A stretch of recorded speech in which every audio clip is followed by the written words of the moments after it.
Welcome to the kitchen of chaos. Abbreviated version. I wasn't going to film this, but I think I will now. I'm trying to make onion soup. I've never made it before. I've never read a recipe. I actually have made it once before, but it was kind of the same thing.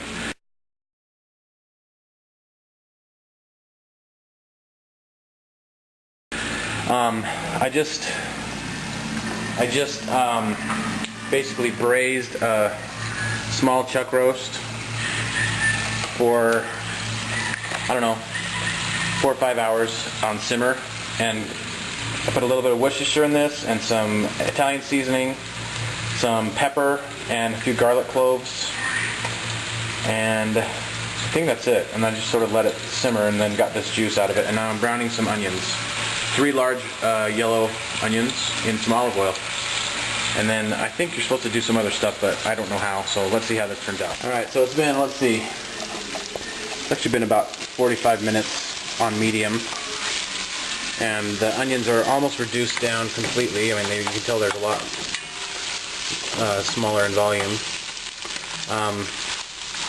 I guess I'm going to caramelize these a little bit more until they're all kind of dark, like this one. So you don't want to do it too fast or it'll start to get black and get burnt flavor, so you just want to go slow and just let it take its time and let those sugars develop.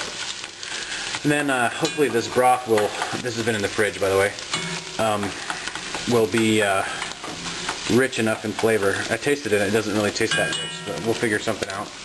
Guess it'll be okay anyway, but that's 3 giant onions. That's how much they've reduced in 45 minutes. So. Alright, so it's been another 10 or 15 minutes and it's starting to smell toasty. So I'm going to put the broth in there now.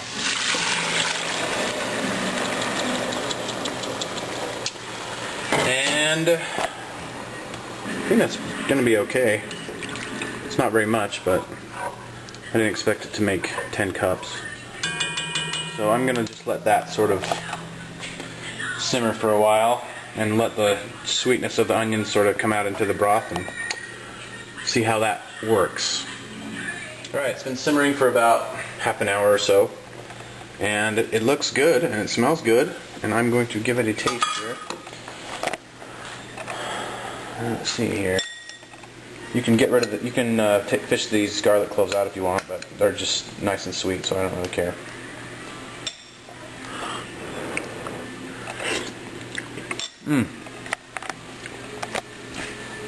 Huh.